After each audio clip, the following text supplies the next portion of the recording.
A two-time Olympics bronze medalist, died in her house at the age of 25. This was just weeks after she set the world record of running 10 kilometers. Who was the woman behind the world record and who dared to kill her? This is the story of Agnes Tirop.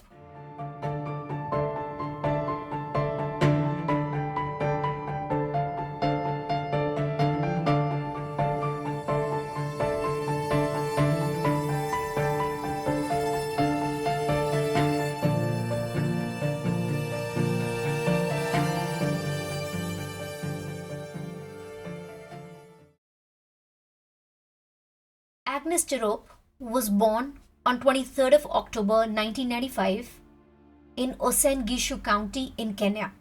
She was born to parents Dina Tirop and her father Vincent Tirop, who had 10 children in total, and Agnes was child number 7.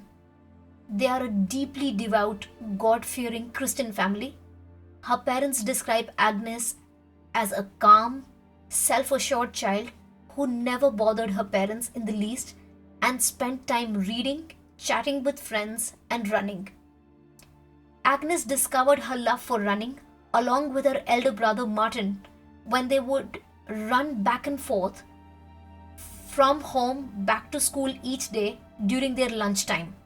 Their school was 5 kilometers from the house, and each afternoon, Martin and Agnes would compete to see which sibling would beat the other one's record. Soon, Agnes began competing in inter school competitions and, in fact, surpassed everyone in her own age group. And despite being a petite little kid, she competed in mixed gender races against older runners and soon began to beat them. Mind you, she was doing all this running mostly completely barefoot because the family couldn't afford shoes for all the children. In fact, she would keep her shoes intact for race days so that she could make them last as long as possible. Agnes and her brother Martin decided to participate in each race so that they could win cash prizes for the family. It's very clear that they had a very hard life. They never had enough money to make ends meet. Agnes's natural talent meant that she could see athletics as a way forward to break out of the circle of poverty, a way to get an education, and maybe occasionally travel for world events. By the time Agnes was in middle school, she was setting Kenyan records, and that was the time when she was spotted in 2016 by a much older man called Abraham Rotich from the Nandi tribe. Just like Agnes, he also came from a very large family. He was one of 7 children. His family was primarily engaged in farming, and he grew up in a community of runners. Though he himself never ran a single day in his life, but he stepped forward and offered his services to train Agnes. He had spotted her talent and became interested in Agnes, who was barely a teenager at this time. Agnes, who was just a little kid, accepted this offer and Abraham began to coach her. And I'm putting the word coach in very heavy quotations. He basically provided logistical support. He drove her back and forth from events and slowly but surely began to control Agnes and her whole life. He convinced her to quit school and concentrate on running full time. He also made sure to isolate her from her family and friends to the extent where all she was allowed to do was sleep, eat, and run.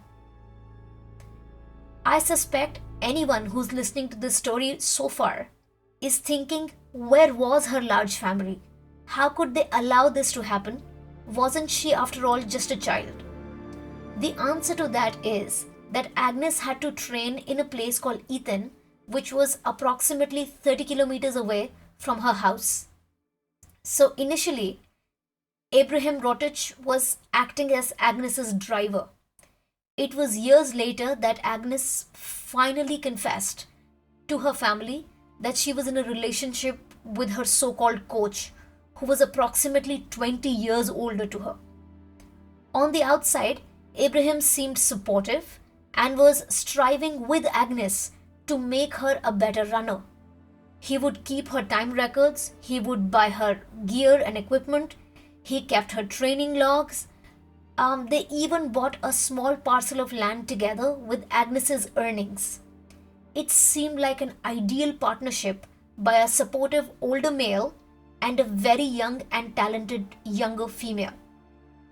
And it was in her talent and her potential that Abraham saw his salvation and salvation for his family. As Agnes grew from strength to strength, she won cars and cash through all her championships.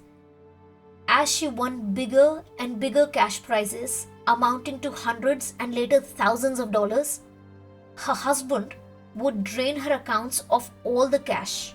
And despite winning all this money, Agnes would have to depend on him for things as small as buying bananas and tea, which was the cheapest sustenance to fuel her body.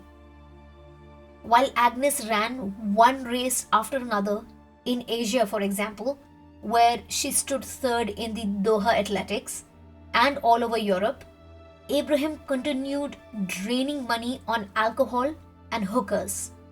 Frustrated by Abraham's behavior, even Agnes began to assert herself and began to speak about her own money, her bank cards.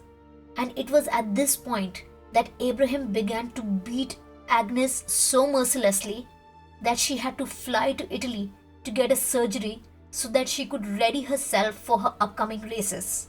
As Agnes won the Olympic bronze medal in Tokyo 2021, she came home to Kenya and her husband's violence began yet again. And it was so terrifying that one night she fled her home and checked herself into the training camp so that she could be surrounded by other female runners. By this time, Agnes was truly frustrated of Abraham. She soon flew to Europe and she was competing in different races. By this time, she was a sponsored athlete by Adidas. And as a sponsored athlete, she was approximately going to make about $1 million that year by competing in different races and events globally. In 2021, after the Tokyo Olympics, she broke the world record at Adidas headquarters in Germany at an all athletics event on September 12th of 2021. This was the first time ever that her fellow runners had seen her wearing headphones, nail polish, makeup and lipstick. It was at this event that she truly came into her strength and ran 10 kilometers in 30 minutes and 1 second. She broke the world record, which had not been broken since the year 2002. I think she must have just reached this all-time high because she didn't have the dead weight of a good-for-nothing husband hung around her neck like an albatross.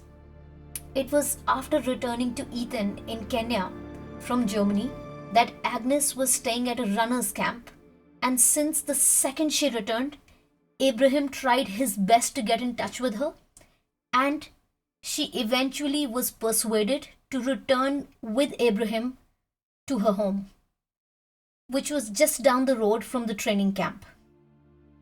But after she went home, tensions once again flared between the couple, and they were audibly fighting. This could be heard by everyone, and Abraham's temper kept getting from bad to worse. Agnes's own sister Eve, in fact, heard this fight, but suddenly, after a long argument, there was a lull in the argument, and everyone just assumed that the fighting between the couple had finally ceased. The next morning at the crack of dawn, Agnes's pacemaker kept waiting for her to arrive so that they could train together. However, Agnes didn't emerge from her home, and this was exceptionally unusual. She had never ever missed a single day of training in the last 1.5 decades. So the pacemaker tried to call her up and message her several times. However, Agnes's phone was turned off. By the afternoon, everyone was wondering where Agnes was, and that's when they took steps to go check on Agnes themselves.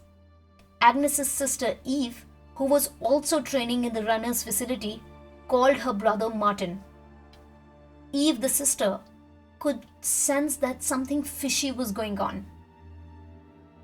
Then Agnes's parents got in touch with Abraham, and he said that both Abraham and Agnes had left early in the morning to go to Nairobi, which is the capital of Kenya.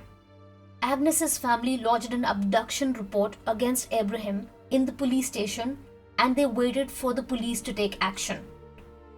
As night fell, there was not a single sign of Abraham or Agnes. The next morning, Agnes's family, along with the police, went into her house to check if they could gather any clues of Agnes's whereabouts. As they broke open the padlock on the front gate, the police immediately saw blood in the living room, and unfortunately, Agnes's beloved brother Martin was the one who saw her lying dead in her bedroom when he was looking through the bedroom window. Later in the same day, Agnes's husband Abraham called his parents and confessed that he had in fact killed Agnes, as she was refusing to be under his thumb. He had fled in the meantime to the coastal city of Mombasa, and he was later forced to turn himself into the police station because there was a nationwide manhunt against him. He was taken into custody, but on November 16 of 2021, Abraham Rotich pleaded not guilty to the murder of Agnes Tirop. Rotich appeared in the Eldoret High Court in handcuffs and was wearing a black jacket and a cap. He was looking down at the floor during the entire time of the proceeding. Abraham was later, in fact, given bail in November of 2023. Agnes's murderer, Abraham, is still out and about, and he's awaiting his trial. As of January 17, 2024, that's the day I'm recording this video. Agnes's family, especially her mom, along with other athletes who ran with her, all of these women are world-class athletes, have taken up the cause of domestic violence in the form of an organization called Tirop's Angels. It basically functions in Eton, which is the runner's town, and in other smaller areas where the problem of domestic violence has truly become an epidemic. Sadly, only 6 months after Agnes's murder, on April 19 of 2022, Demarius Muthe Mutua, another Kenyan-born distance runner who competed from Bahrain, was also found dead in the home of her boyfriend, and the police has identified this boyfriend as an Ethiopian runner called Koki Fai. The Keo County Police Chief Tom Muruka said that the boyfriend is the prime suspect and he is believed to have fled the country after killing Demarius. Now it's time to take a closer look at this place, which is called Eton, which has to be studied as a microcosm of gender relations in Kenya. By no means am I suggesting that it's worse than India, but some things do stand out to me. And to understand all this, one has to go back 47 years to the year 1976.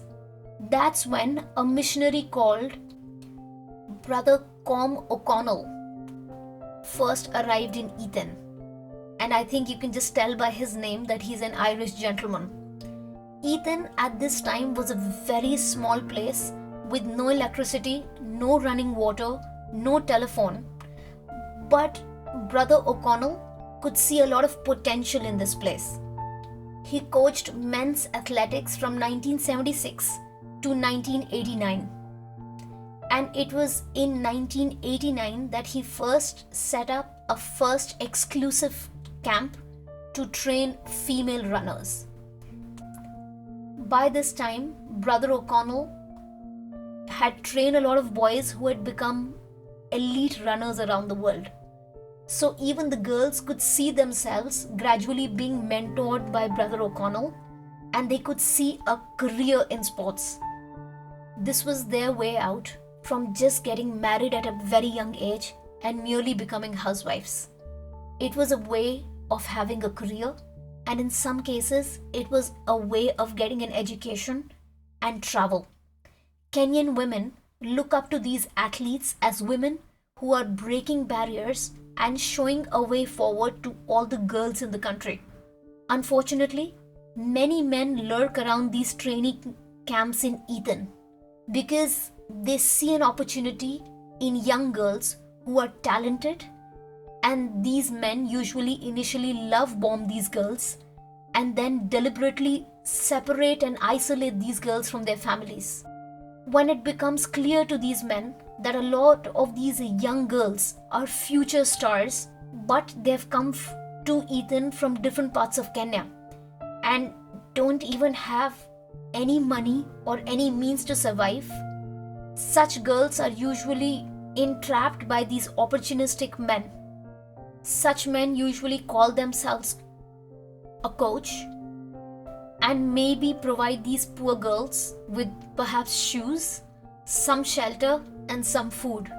Just the basic things that they need to really make survival possible.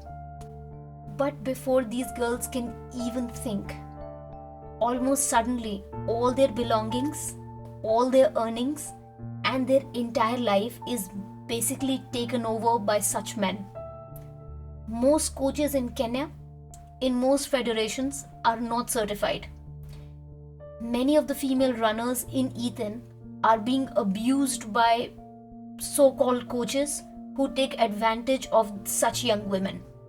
Secondly, many of these young girls don't even know their basic rights, and such men manipulate these athletes with the promise of shoes or maybe the promise of connecting them with agents. However, by this time, such men usually intimidate and coerce these young girls to the point where these girls cannot say anything. They want to make cash from these girls' efforts and their energies. Such men are complete narcissistic opportunists. These successful young girls become easy targets for such men. In later interviews conducted by Bloomberg reporter Simon Marks with Agnes's sports agent Gianni Di Madonna, Gianni claimed that Agnes had never spoken to him about Abraham treating her badly. However, Gianni did advise Agnes to stay away from her husband, to which reportedly Agnes said that it was her personal life and she was not willing to discuss this with her agent. Unfortunately, neither the agent nor the company did anything to help Agnes. However, the NGO Tirop's Angels now organizes awareness campaigns in schools and in athletic camps so that young girls and women are aware of domestic violence, coercive control, and they also learn how to manage their finances. And now these women make sure that companies directly transfer money to independent accounts of female athletes. Tirop's Angels and Agnes's own family are trying to make sure that the Kenyan Gymnastic Federation issues mandatory certificates so that no one can randomly declare themselves a coach. If you wish to look more into this organization and you want to support them, I will leave a link in the description box below. Agnes's story is truly tragic. It's a tale of potential snuffed in its prime, and I hope that Agnes's brother Martin and his sister Eve become world-class athletes and continue her legacy, her memory, so that her parents can live through the siblings' achievements.